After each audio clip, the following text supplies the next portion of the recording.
संपूर्ण ज्ञानेश्वरी पारायण मराठीमध्ये अध्याय 6वा.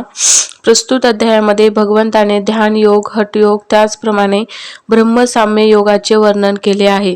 तसेच योगाचे 3 प्रकारचे भेद, त्यांची लक्षणे व त्यांचे फल हे सांगून तो करीत असताना त्यात विघ्ने कशी येतात व शेवटी त्याची प्राप्ती इत्यादी थोडक्यात सांगितले आहे.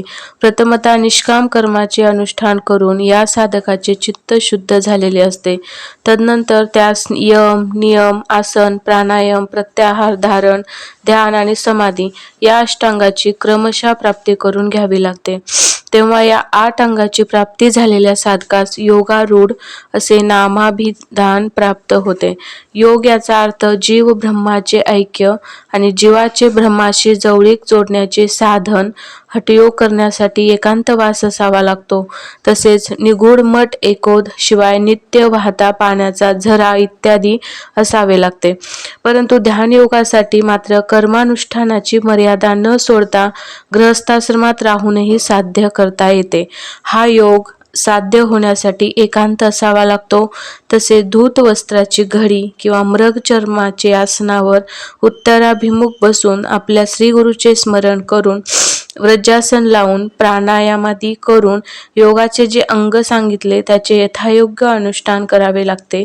तेव्हा कुंडलिनी शक्ती जागृत होते व नंतर ती शरीरातील रक्त, मज्जा यांना खाऊन टाकते व मस्तकामध्ये म्हणजेच ब्रह्मरंध्रापर्यंत पोहोचते. तेथील असलेले चंद्रामृत त्या कुंडलिनीच्या तोंडात पडते. त्यामुळे त्या योग्याची साधना सफल होऊन त्यास दृश्य, दृष्टा, विश्व इत्यादी काहीच राहत नाही. त्यास असंप्रज्ञात समाधीचा अनुभव आल्यामुळे तो योगी समुद्रापलीकडील सर्व पाहू शकतो. मुंगीचे मनोगत ओळखतो. चालताना उदकावर पाय ओले होत नाही. दूरवरचे त्याला दिसते, ऐकायला येते. सर्व काही अघिमा, लघिमा, महिमा, गरिमादी इत्यादी अनेक सिद्धी या योग्याला प्राप्त होतात. परंतु या योग साधनासाठी इंद्रिय निग्रह, मनोनिग्रह करून आहार, विहार, निद्रा इत्यादी नियंत्रित ठेवावा लागतो. तेव्हा योग साध्य होतो. या दोन्ही योगापेक्षा ब्रह्मसाम्य अवस्था प्राप्त होणे हे सर्वात श्रेष्ठ उत्तम योग आहे. तो एकदा का प्राप्त झाला म्हणजे सहज चालती बोलती ब्रह्मस्थिती प्राप्त होणे आणि त्यावेळी तो योगी विश्व पाहत असतानाही त्याला सर्व ब्रह्मदर्शनच होत असते.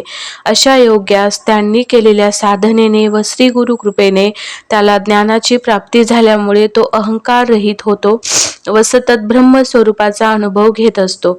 त्यामुळे त्याला सुख दुःख हे समान झालेले असते. तसेच मान अपमानादी रहित होऊन त्यास ब्रह्माचीच अनुभूती येते. त्यामुळे तो कोणाचे गुणदोष पाहत नाही, कोणाचा द्वेषही करीत नाही. तो योगी नेहमी केवळ आपल्याच आनंदामध्ये मग्न झालेला असतो. म्हणून भगवंत म्हणतात, अर्जुना तू योगी हो. भगवंताला अर्जुन म्हणतो, देवा वायुयोगाने भ्रमण करणारे हे मन अतिचंचल आहे. तेव्हा हे मन तो साधक कसा नियंत्रित करतो? त्यावर भगवंत अर्जुनाला उत्तर देतात.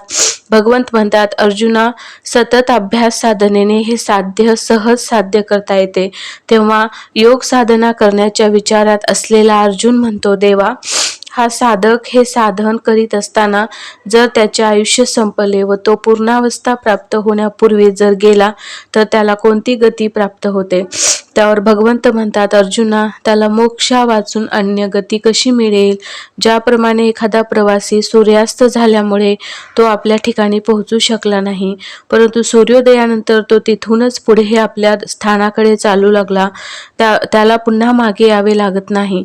त्याचप्रमाणे साध्य प्राप्तीसाठी साधना करीत असताना हा योगी मध्येच मृत्यू पावला तर त्यास पुढे शुद्ध, पवित्र, श्रीमंत, शास्त्रसंस्कारयुक्त, पारमार्थिक अनुकूलता असलेल्या कुळात जन्माला येऊन मागे केलेल्या साधनेमुळे बाळपणीच सर्वज्ञता त्यास प्राप्त होते व येथून पुढे तो आपल्या पुढील साधनेला आरंभ करून ब्रह्मस्वरूप स्थितीला प्राप्त होतो.